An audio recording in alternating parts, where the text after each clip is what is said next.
आज आपका जो टॉपिक है वो है द इलास्टिसिटी अप्रोच, जिसको आप हिंदी में बोलते हो लचक मत। लचक जो मत है ये क्या कर रहे हो आप? इंटरनेशनल इकोनॉमिक्स पढ़ रहे हो, इंटरनेशनल ट्रेड एंड फाइनेंस। उसके अंदर हम पढ़ रहे हैं बीओपी की अप्रोच, बीओपी को किस तरीके से करेक्ट किया जा सकता है। और बीओपी के अंदर भी जो उसकी एडजस्टमेंट या जो मैकेनिज्म है उसमें भी हम यहाँ पर पढ़ रहे हैं डीवैल्यूएशन। और डीवैल्यूएशन का जो वीडियो है वो मैंने अपलोड कर दिया है। इसके बाद जो डी वैल्यू है वो किस तरीके से एक तरीके से आगे काम करेगा, इसको देखने के लिए दो अप्रोच है, एक है इलास्टिसिटी अप्रोच, एक है अब्जॉर्प्शन अप्रोच। तो यहाँ पर हम सबसे पहले बात करते हैं इलास्टिसिटी अप्रोच की, या फिर आप बोलो लचक मत। देखिए आपको ये क्या सिखाता है, ये आपको ये बताना चाहता है कि जितने ज़्यादा आप इलास्टिक हो गए, जितने ज़्यादा आप इलास्टिक होगे उतना ही ज़्यादा आपके लिए बेनिफिट रहेगा। जितने आप रिजिड हो जाओगे चीज़ों को लेकर उतना ही आपके लिए नुकसानदायक रहेगा। देखिए इकोनॉमिक्स क्या है, इकोनॉमिक्स आपको ये सिखाती कि रियल लाइफ में आप उसको कैसे यूज करोगे। देखिए बुकिश नॉलेज होती है, एक आपकी प्रैक्टिकल नॉलेज होती है। हर जगह जो काम आएगी वो आपकी प्रैक्टिकल नॉलेज आएगी। बुक की नॉलेज से सिर्फ आप आइडिया ले सकते हो कि ये आपको क्या कहना चाहता है। तो यहाँ पर देखिए बहुत सारे क्वेश्चन हैं जो कि इन थ्योरी से आते हैं, लेकिन बच्चे फिर भी क्या करते, गलत कर देते। आप किसी भी कॉम्पिटिटिव एग्जाम की अगर तैयारी करते हो और आप इन मेरी जो वीडियोज हैं वो देख रहे हो, तो आपको हर जगह हर वीडियो में एक ऑथेंटिक इन्फॉर्मेशन जो है आपको मिलेगी, कहीं पर भी आपको मिसगाइड नहीं किया जाएगा। तो यहाँ पर देखिए इलास्टिसिटी अप्रोच जो है ये एक तरीके से बीओपी बैलेंस ऑफ पेमेंट जब आपका एक तरीके से डिसइक्विलिब्रियम में हो जाता है, जब वो डिसइक्विलिब्रियम में हो जाता है तो किस तरीके से हम इलास्टिसिटी अप्रोच से, इलास्टिसिटी जो अप्रोच है उससे उसको हम करेक्ट कर पाएंगे, ठीक है ना, या किस तरीके से हम सफल हो पाएंगे इलास्टिसिटी अप्रोच से। मैंने आपको बताया कि जो लचक होता है, लचक मत है या इलास्टिसिटी अप्रोच है, आपको ये बताता अगर आप इसको अपना प्रैक्टिकल लाइफ में अप्लाई करना चाहते हो तो ये आपको ये बताता है कि आप कितने इलास्टिक हो। जितने ज़्यादा आप इलास्टिक होगे, जितना ज़्यादा आपके अंदर फ्लेक्सिबिलिटी होगी एडजस्ट करने की, उतना ही ज़्यादा आपके लिए बेनिफिट रहेगा। जितने आप चीज़ों को लेकर रिजिड होते हो उतना ही आपके लिए नुकसानदायक रहेगा। ये हर लेवल पर आपके लिए आपके ऊपर अप्लाई होगा। कहीं पर भी आप कोई प्रोडक्ट लेने के लिए जाते हो तो आप देखते होगे जब आप उस प्रोडक्ट को लेने के लिए जाते हैं तो प्रोडक्ट अगर आपको ऐसा लगता है कि उसने बोल दिया कि आपको ये 600 का है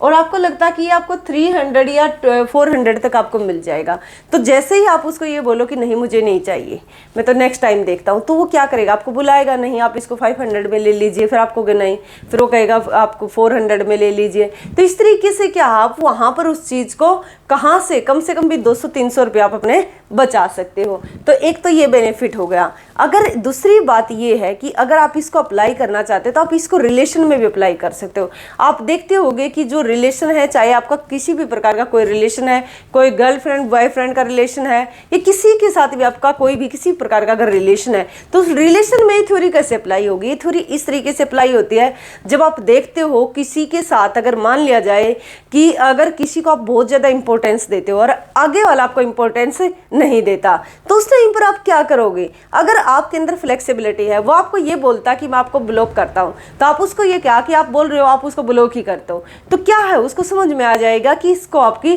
ज़रूरत, मतलब आपको ज़रूरत तो है बट लेकिन आप फ्लेक्सिबिलिटी है कि चलागा तो चलागा कोई बात नहीं, लेकिन अगर आप उसके पीछे गिड़गिड़ाओगे नहीं नहीं प्लीज़ प्लीज़, तो उससे क्या होगा, आपका जितना ज़्यादा आप उसके पीछे लगोगे उतना ही ज़्यादा आपका लॉस है, उतना ही ज़्यादा आपका नुकसान है। तो आपने देख लिया कि चाहे आप प्रोडक्ट लेने के लिए जाओ, चाहे आपका किसी भी प्रकार का कोई रिलेशन हो, तो जितना जल्दी जितना चीज़ों का आप फ्लेक्सिबल रहते हो, छोड़ पाते हो, उतना ही आपके साथ उतना ही आपके लिए बेनिफिट रहेगा, और जितना आप उनके प्रति रिजिड हो जाते हो उतना ही वो आपके लिए नुकसानदायक रहेगा। तो आइए चलते हैं इस अप्रोच के साथ और देखते हैं कि ये अप्रोच क्या कहती है। यहाँ पर इलास्टिसिटी अप्रोच के अंदर हम देखते हैं कि यदि इलास्टिसिटी एक्सपोर्ट की और इंपोर्ट की, इलास्टिसिटी ऑफ एक्सपोर्ट और इलास्टिसिटी ऑफ इंपोर्ट, यदि ये ग्रेटर देन है 1 से, यानी कि अगर ये 1 से ज़्यादा है, तो जो बीओपी है उसमें सुधार होगा, यानी कि जो बैलेंस ऑफ पेमेंट है उसमें क्या होगा, सुधार होगा। किस कारण से सुधार होगा?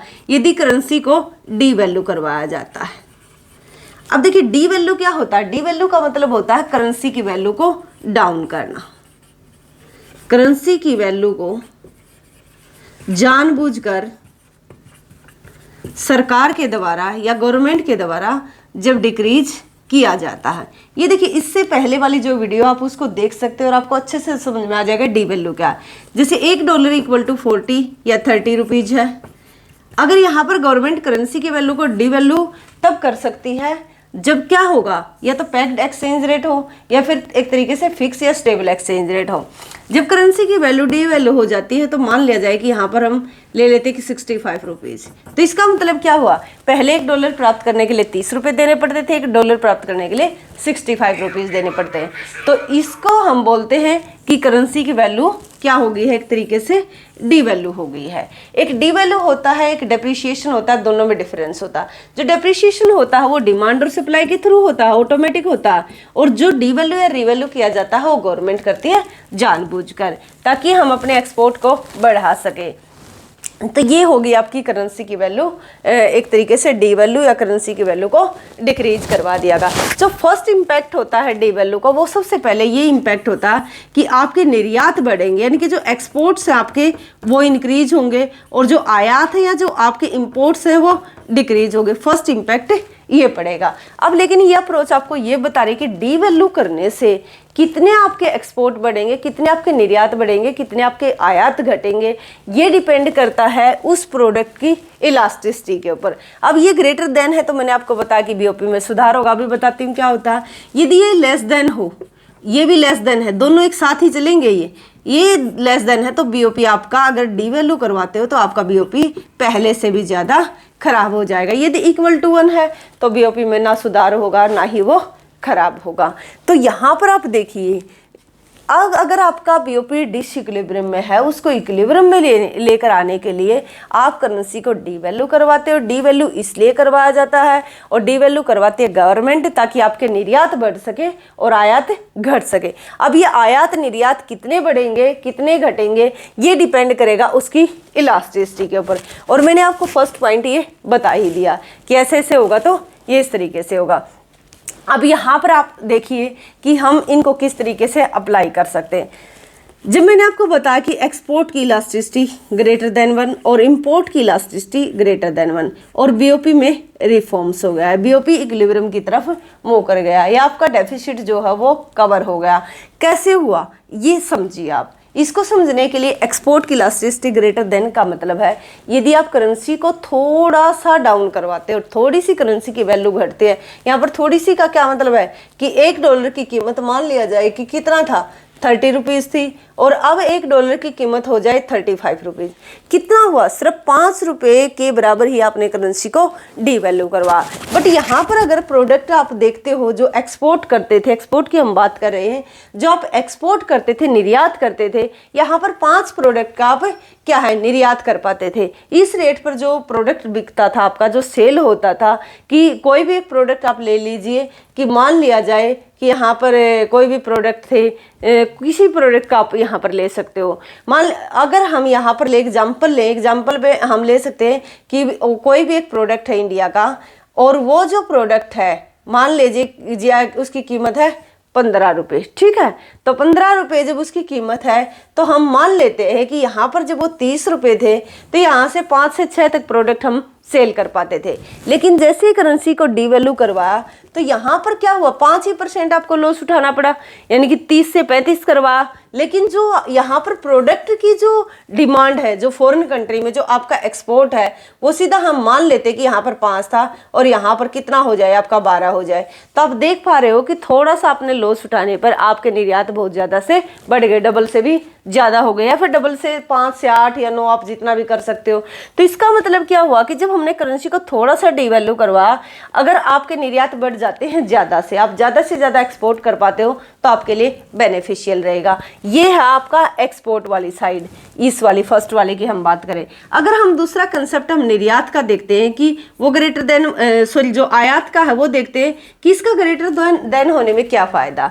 अब देखिए, जब यहाँ पर आपने क्या किया, एक तरीके से आपने किया कि $1 की कीमत थी 30 रुपये, यानी कि $1 प्राप्त करने के लिए आपको 30 रुपये देने पड़ते थे। लेकिन अगर यहाँ पर आपकी कीमत हो जाए 75 रुपीज़, तो ये डबल से भी ज़्यादा हो गई, या फिर 65 रुपीज़ हम कर लेते हैं। अगर ऐसा हो जाता है तो आपने क्या किया, ग्रेटर देन का क्या मतलब है, या फिर आप इतना ही लिख सकते हो, 30 से 35 हो जाती है, इतना ही रख लेना। अगर यहाँ पर आपकी कीमत कितना हुआ, 35। अब देखिए पहले आपको वहाँ पर अगर कोई $1 का प्रोडक्ट खरीदना पड़ता था तो उसके लिए कितना रुपये पे करना पड़ता था, 30 रुपये। अब अगर आपको एक प्रोडक्ट वहाँ से परचेज करना तो 35 रुपीज़ पे करना है अभी फ़िलहाल में जो है, ये डीवैल्यू करवाने के बाद। यहाँ पर मान लेते हैं कि आप यहाँ पर जो है 18 गुड्स जो है, या 18 यूनिट्स जो है, या 18 प्रोडक्ट जो है इंपोर्ट करते थे।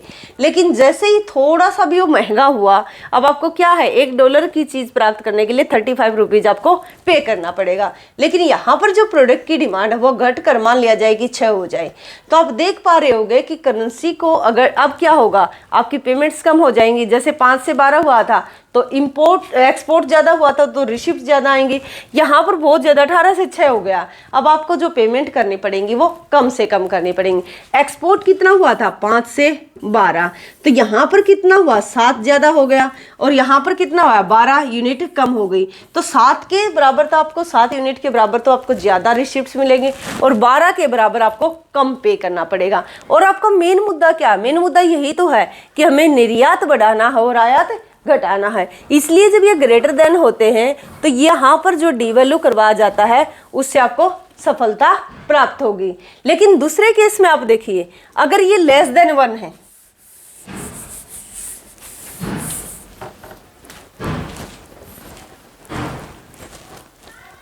एक्सपोर्ट की इलास्टिसिटी और इंपोर्ट की इलास्टिसिटी लेस देन 1 है, तो यहाँ पर आपका बीओपी क्यों डेफिसिट में होता है, यहाँ पर क्या है, एक तरीके से रिफॉर्म्स हुआ था और यहाँ पर क्यों खराब होता है, इसको आप समझिए।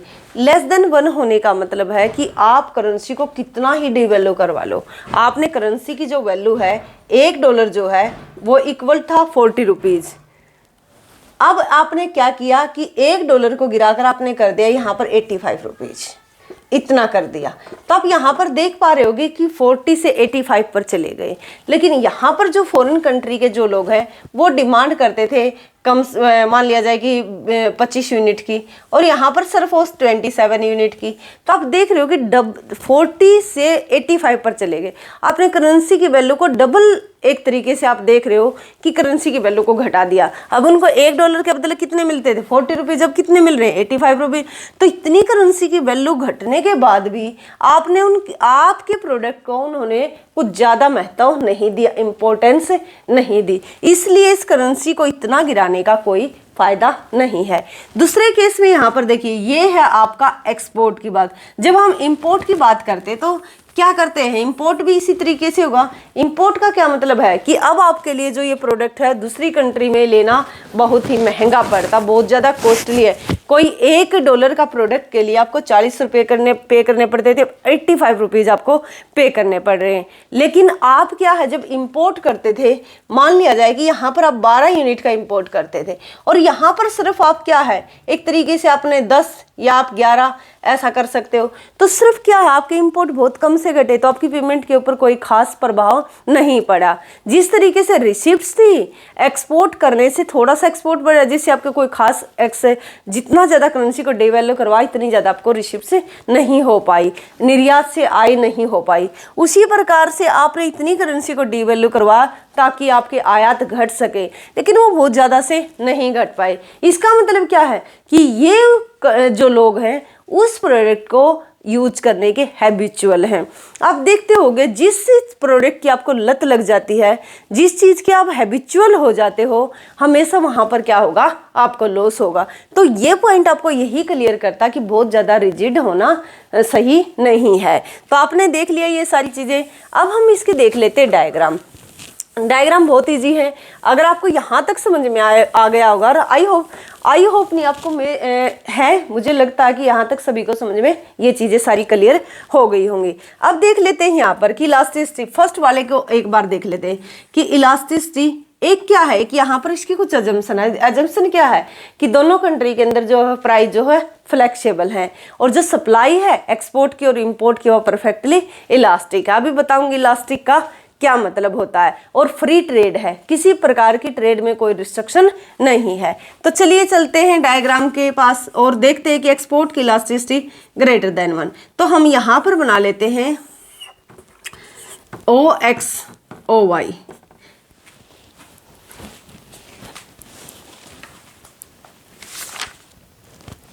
देखिए ओ एक्सिस पर हमने लिया demand for and supply of export को, यानी कि डिमांड और सप्लाई किसकी, एक्सपोर्ट की, जो आप निर्यात करते हो। यहाँ पर क्या है, price in a foreign currency, जो फॉरेन करेंसी की जो कीमत है उसके बारे में। $1 के बदले 40 रुपीज़ देने पड़ते हैं, या $1 के बदले 85 रुपीज़ या 75, जितना आपकी मर्जी आप मान सकते हो। ये जो सप्लाई ऑफ एक्सपोर्ट है ये है आपकी परफेक्टली इलास्टिक, और प्राइस है ये। परफेक्टली इलास्टिक का क्या मतलब है कि जितना आप डिवेल्यू करवाओगे उसके कारण से जितना उस कंट्री में डिमांड बढ़ेगी, चाहे वो कितनी भी डिमांड क्यों ना इंक्रीज हो जाए, सारी डिमांड को आप कवर कर पाओगे, इतना आप प्रोडक्ट उनको प्रोवाइड करा पाओगे। ये डिमांड है एक तरीके से demand of export. Demand of export का क्या मतलब, जो आप बाहर भेज रहे हो तो उस प्रोडक्ट की जो वो लोग डिमांड कर रहे हैं। फर्स्ट हम कर रहे हैं ग्रेटर देन 1 की, तो ग्रेटर देन के लिए थोड़ा सा फ्लैटर हो जाएगा, ये इस तरीके से हो जाएगा कि डिमांड ऑफ एक्सपोर्ट। अब देखिए इलास्टिसिटी का आपने फॉर्मूला पढ़ा हुआ ना, सिंपल इलास्टिसिटी का क्या फॉर्मूला कि -P में Q इंटू में change in Q divide by change in P, ये इलास्टिसिटी को दिखाता है। और स्लोप क्या होता है, जब इसको क्या करोगे आप, जो ये एरिया सिर्फ यहाँ पर चेंज इन P है ये, तो ये क्या हो जाएगा, change in P divide by change in Q, ये स्लोप होता है। तो इलास्टिसिटी तो ये ग्रेटर देन है, यानी कि इलास्टिसिटी अभी इसको बोलोगे ग्रेटर देन, एक्सपोर्ट की ही लिख लेते हैं। इलास्टिसिटी ऑफ एक्स क्या है, ग्रेटर देन 1, लेकिन इसका स्लोप क्या है, कम है। इलास्टिसिटी ज़्यादा है और स्लोप क्या है इसका, कम है, फ्लैट रहे थोड़ा सा। अगर ऐसा है, इस तरीके का आपका डिमांड करो अगर बनता है, तो ये आपको क्या दिखाता है, जब आपने करेंसी की वैल्यू को डी वैल्यू करवाया था, एक करेंसी $1 की वैल्यू थी आपकी, मान लिया जाए कि हमने यहाँ पर 35 ली थी या 30 ली थी, जितना भी आप देख लेना 30, और $1 की कीमत मान लिया जाए कि डी वैल्यू करवाने के बाद आपने ले ली यहाँ पर 45, ये कर ली। अगर आपने करेंसी की वैल्यू को डी वैल्यू करवाया तो अब आपका प्रोडक्ट उनके लिए सस्ता हो गया, या मैं ये बोल सकती हूँ कि आपके प्रोडक्ट की कीमत जो है, जो आपने एक्सपोर्ट करना, वो क्या हो गया, डाउन हो गया है। तो यहाँ पर आप क्या करोगे, डाउन करके इसको दिखा दोगे। यहाँ पर कहाँ से, यानी कि SX से X1 हो गया, और प्राइस जो है वो क्या हो गया, P से P1 हो गया। तो देखिए जब आपने करेंसी की वैल्यू इसको डी वैल्यू करवाया, यहाँ से अगर आपने इसको डी वैल्यू करवाया करेंसी को, P से P1 हुआ, लेकिन इस पर आप डिमांड कितनी करते थे, इतनी। उस प्रोडक्ट की जो डिमांड है, आपके प्रोडक्ट की डिमांड जो है दूसरी कंट्री में वो की जाती थी इतनी डिमांड। अगर ऐसे ही आपने थोड़ा सा डी वैल्यू करवाया ये एरिया, लेकिन जो डिमांड है वो आपकी इंक्रीज होकर कितनी होगी, D से D1। तो आप देख पा रहे हो कि थोड़ा सा करेंसी का डी वैल्यू करवाने से आपके एक्सपोर्ट जो है वो ज़्यादा से बढ़ गए। तो इसको हम बोलते हैं जो एक्सपोर्ट की इलास्टिसिटी है वो ज़्यादा है। तो इसका मतलब क्या होगा, एक्सपोर्ट बढ़ने से, यानी कि थोड़ी सी करेंसी की वैल्यू घटी लेकिन आपके एक्सपोर्ट बहुत ज़्यादा से इंक्रीज हो गए। मैंने अभी आपको बताया था कि मान लिया जाए कि $1 का अब 30 है, और 30 से अगर $1 की कीमत 35 होती है, तो यहाँ पर जो हम निर्यात करते हैं, मान लिया जाए कि 5 यूनिट का, और यहाँ पर कितना, 12 यूनिट का। तो ये जो डिफरेंस आता है कि थोड़ा सा करेंसी को गिराने से इतने ज़्यादा जब आपके निर्यात बढ़ जाएंगे तो रिसिप्ट्स आपकी बढ़ेंगी, जो कि आपके लिए अच्छा है। दूसरा इसी केस को हम ले लेते हैं इंपोर्ट की इलास्टिसिटी। जब इंपोर्ट की हम इलास्टिसिटी लेंगे, इंपोर्ट की अगर इलास्टिसिटी लेते हैं, तो यहाँ पर क्या होगा, एक्सपोर्ट है सिर्फ, उसकी जगह क्या हो जाए, इंपोर्ट्स हो जाएगा। तो यहाँ पर देख लीजिए, यहाँ पर वही है, प्राइस ऑफ करेंसी है OY एक्सिस पर, यहाँ पर हमने कीमत ली है फॉरेन करेंसी की OI पर। ये क्या है, एक तरीके से यहाँ पर एक्सपोर्ट की जगह आप इंपोर्ट कर दोगे, ये भी ग्रेटर देन 1 है। ये इंपोर्ट की सप्लाई भी कैसी है, परफेक्टली इलास्टिक है, और ये भी यही शो करती है कि जितना अगर आपके प्रोडक्ट की डिमांड घटेगी या बढ़ेगी, वो उतना ही आपको प्रोवाइड करवा पाएंगे, उनके पास प्रोडक्ट की कोई कमी नहीं है। तो ये ग्रेटर देन 1 है, ये वाली। इसमें हमें क्या देखा था कि $1 की कीमत क्या है, एक तरीके से 35 रुपीज़।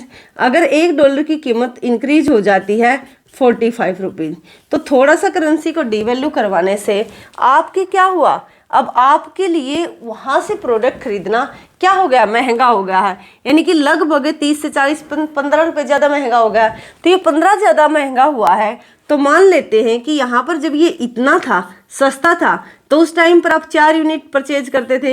हो सकता है कि अब यहाँ पर मान लिया जाए कि 6 करते थे और यहाँ पर आप 3 या 2 जितने भी 3 परचेज करने लग गए हो। तो इसका मतलब क्या हुआ कि जैसे ही प्राइस ज़्यादा हुए, तो प्राइस ज़्यादा होंगे तो कहाँ पर जाओगे, ऊपर की तरफ जाओगे। तो ये से क्या हो जाएगा, P से P1 ऊपर वाली साइड आप शिफ्ट कर जाओगे, तो ये सप्लाई SM से SM1 हो जाएगी। तो पहले इस कीमत पर आप कितना डिमांड करते थे, इतना डिमांड करते थे OD1 के बराबर, और जैसे ही थोड़ी सी प्राइस इंक्रीज हुए तो आपकी डिमांड घटकर कितना होगी, OD1।